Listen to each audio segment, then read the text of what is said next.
er fodboldspiller, og det lige i perioder går godt, så splasher man bare på det, som man virkelig gerne vil have. Så lukker man øjnene, og så kører det igennem, ikke lige præcis. Hej og velkommen til endnu et afsnit af Box Office her hos Reset. Vi er endnu en gang en varm måned foran os, august måned. Det har været en sindssyg sommer her i Danmark, og vi har endnu en gang en sindssyg fed gæst, som vi har glædet os rigtig, rigtig meget til at byde velkommen her. Det har jo været endnu en sommer med rigtig, rigtig mange fede sneaker releases, og efteråret, det tidlige efterår her, og sensommeren byder også på rigtig mange fede sko. Blandt andet kommer Nike med deres Air Max Deluxe, som ikke har været ude i lang tid. Jeg tror faktisk aldrig, den har været re-releaset, så det er første gang, at den kommer igen. Der er allerede blevet teaset et Skepta-samarbejde på den, så det bliver hans tredje Air Max collab. Og Adidas byder på en helt ny model, en Soba Cuff hedder den, som er her. En ret speciel sneaker, kan man sige. Sådan lidt fodboldinspireret og meget sådan sporty i looket med nogle ret sindssyge silhuetter. Personligt synes jeg nok, at den kan noget på en eller anden måde. Jeg tror lige, man skal prøve den på for at se, om det er noget, der falder i ens smag. Reebok er også på gaden. Vi har jo set dem i løbet af sommeren med deres Daytona, men de byder også på nye modeller her den kommende tid. Og sidst men ikke mindst er Nike også på banen med deres M2K Techno til fyre den her gang, som kommer i større størrelser. Så det er en sko, som jo også har været mega populær i hele det her dad sneaker univers. Som altid har vi en gave til jer. I kan altid vinde et par rigtig fresh sneakers her i Box Office, og denne gang er det intet mindre end Nike Air Max Deluxe. Og som altid, så læs her nedenunder, hvordan I kan deltage, og hvordan I kan få fingrene i sådan et par. Nu kan vi ikke trække den længere. Vi bliver simpelthen nødt til at introducere månedens gæst, som er ingen ringere end Mathias Sanka, som jo var med til at give os forlænge vores liv i VM i 8. finalen. Her kommer en Københavner legende. Sanka. Fedt, du kunne være med os, mand. Optur. Velkommen til vores lille sneaker-studio. Ja. Optur, du kunne være med. Ja, tak skal du have. Vi skal jo snakke masser af sneakers, selvfølgelig. Og vi skal selvfølgelig også lige høre lidt om VM tilbage i juni-juli. Ja.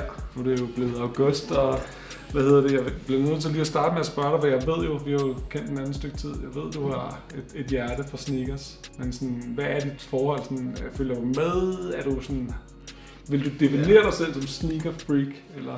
Jeg tror, det synes jeg. Jeg tror ikke, man kommer udenom, men jeg synes, det går lidt i bølger, ikke? Altså, man har nogle perioder, nogle trends, hvor man virkelig er med på den og køber den, altså råb og stop, ikke? Ja. Og så synes jeg har en periode lige nu med junkie sneaks, hvor jeg så lidt slapper lidt af, og så går lidt mere i lærreds, de gode gamle klassikere, som jeg er på nu. Så i den dur, ikke? Men det kommer og går, og der bliver stadig brugt alt for mange penge på lige præcis. Hvis du nu, jeg hader for det spørgsmål, hvis du skulle vælge en yndlingssneaker, er der en, der har fulgt dig igennem livet? Jordan 1. Ja. Den kommer jeg bare altid tilbage til. Jeg falder altid i den igen. Men du har også en Shoes Surgeon version, ikke? Præcis. Jeg har en, hvad fanden var det? Jeg har den der, lige præcis, som jeg fik af min ekskæreste, som lavede med Python, og jeg skal komme efter der alt muligt. Den står derhjemme, bliver brugt en gang om året eller sådan noget. Det er fandme fresh. Den måde, den er lavet på, det er håndværk. Ja. God gave. Skud til ekskæresten. Hvad er der en grail? Vi snakker altid grails i sneakersprog her. Er der et eller andet, hvor du tænker, den har jeg ikke fået fingrene fat i endnu? Eller er der et eller andet, hvor du sådan tænker, den skal jeg bare have på et tidspunkt? Nej, som jeg også sagde før, jeg har brugt alt for mange penge på det, og der er sådan lidt, når man er fodboldspiller, og det lige i perioder går godt, så splasher man bare på det, som man virkelig gerne vil have. Så lukker man øjnene, og så kører det igennem, ikke lige præcis. Så der har været nogle gange, hvor man de ting, man har misset ud på, bare gå ind og sagt, at fint, så må det koste, hvad det koste skal, og så brugt. Altså sådan havde jeg det med, da ligesom han har hoppet over til Adidas. Der havde jeg den sorte Nike Easy 2, ikke? men havde altid rigtig gerne ville have dem hvide. Ja. Og det kom jeg for sent til. Ja. Og der var sådan lidt det, jeg tror, jeg stod lige $3,000 eller sådan noget, det var, ikke? Ja. Og så var jeg sådan, ja.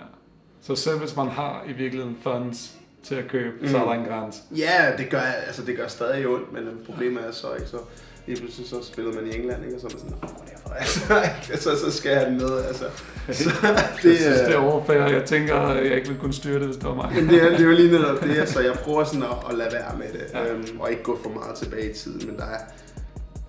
Ja, nogle gange så får man bare lige... kan blive med grebet eller noget. Og hvordan er det at score inden for det første minut i en VM-kamp? Ja, sindssygt. Jeg tror også, man sådan lidt kunne se, hvor optur det ligesom var. At man har sådan gjort sig alle mulige tanker om, hvad skulle det være, hvis nu man scorer eller sådan noget der. Men ja, den følelse, det er noget, det minde, det er noget, jeg vil huske tilbage på for altså virkelig forever. Når jeg har fået snaps og videoer og lignende fra folk, der har stået der, eller har stået til storskærmsarrangementer på Roskilde eller Tivoli, eller hvad fanden det alt sammen blev, og bare at man kunne få det frem. Jeg tror, det var DR, der havde i Aarhus, eller storskærmsarrangementer. Når jeg ser det giver kuldegysninger hver eneste gang, og jeg ville ønske, altså for at gå fuld Kanye, jeg ville ønske, at jeg kunne have stået der og set mig selv gøre det.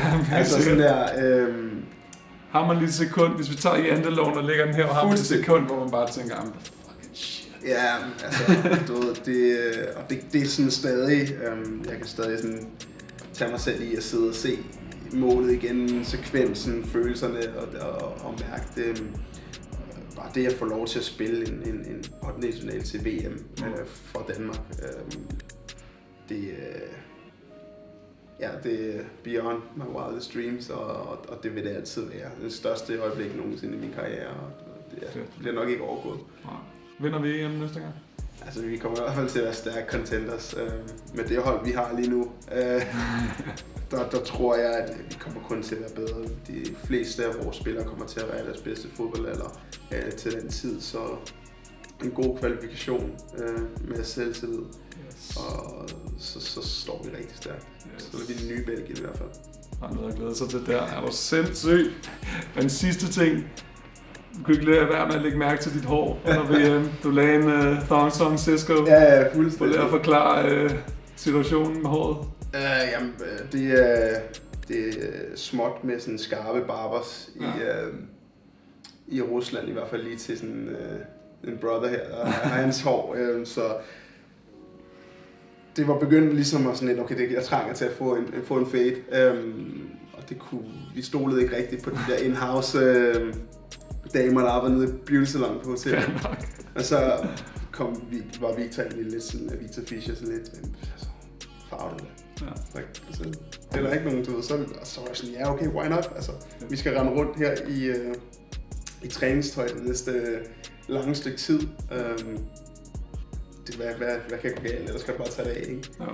Så vi prøvede det, og så var det egentlig meget grineren, ligesom. Ja. Og så var det bare sådan lidt, så lad os beholde det. Nu er det blevet lukket for den sommer. Ja, der var masser, der var sådan lidt, jeg mødte en veninde på Roskilde, og gav en kæmpe krammer længe siden jeg har set hende. Det første uge, jeg lige hiver op min bølle, og bare sige, thank God. det er væk. Jeg synes, det var meget sjovt. Det var meget griner ligesom at have, og bare, der var ikke noget overtro i det eller noget, men hver gang jeg har det med at lave en eller anden skør frisyr, så har jeg det også med at score, så det kan være, at jeg skal til at gøre det til en ting. Oh yes. Så glæder jeg til EM, der kommer en sindssyg frisyr. Der kommer jo ren Frank Ocean med noget grønt eller pink eller sådan noget. Yes. Og nu et større spørgsmål. Hvad byder fremtiden? Hvad skal der ske i dit liv? Det er et godt spørgsmål. Der er en masse interesse, og det er selvfølgelig rart. Men omvendt så er jeg også et rigtig godt sted. Og spiller hver eneste gang i Premier League. Så det er sådan det er en balancegang, og det er, hvor vil man ligesom, hvad vil man satse på. Og så er der selvfølgelig også en klub, som egentlig sidder med alle kortene og kan bestemme lige, hvad de vil. Men jeg er selvfølgelig også indstillet på, at gøre det så godt jeg kan, udvikle så meget som muligt, så jeg kan nå så langt i min karriere som overhovedet muligt. om det så betyder at blive og gøre Huddersfield større, eller at få muligheden for at rykke videre på et eller andet tidspunkt. Jamen, det må vi lidt se på. Lige nu der nyder jeg bare ligesom at have spillet nogle gode kampe ved VM. Jeg har haft en rigtig god sæson bag mig, bare egentlig oser af selvtid. Nyder 2 ugers ferie her i København. That's it. Fedt. Hvad hedder det? Vi bliver nødt til lige at runde af, inden vi runder af. Du er by far en af dem, vi får flest forespørgsler på. Udover faktisk mig selv. Vi har et andet format, der hedder Inside the Box. Og vi vil jo sindssygt gerne hjem og se din samling på et tidspunkt. Så hvor fanger vi dig, og hvornår skal vi make it happen? Jamen det er det. Altså, problemet er jo, at grunden til, at det egentlig ikke er sket, det er jo fordi, jeg render rundt over i England, har ikke noget garderobeskab. Nej. Så mine kasser, de står bare i kasser, det skulle være sådan inside the attic. Ja. Altså det vil være det vil være, fordi det er bare spredt ud over øverste etage i mit hus derovre. Så lige så snart jeg har gjort det præsentabelt af en eller anden art, og egentlig føler, at der er noget, jeg kunne være, bare en lille smule stolt af at vise frem andet i skoene, så er I velkommen over til lidt PL-bold og så det lyder godt. You heard it here. Vi kommer til at lave en Inside the Box med Sanka på et eller andet tidspunkt. Det skal nok ske. Måske i år. Det finder vi ud af. For sure. Sanka, tusind tak, fordi du havde tid til at være med. Det har været optur. Og følg med. Selvfølgelig, som altid, sørg for at følge Sanka, hvis I ikke gør det i forvejen, på hans Instagram, hvor han altid holder folk opdateret med alle de fede ting, han går og laver. Husk at følge med i Premier League og se miraklerne ske, og så husk at vi vinder EM. Det er let.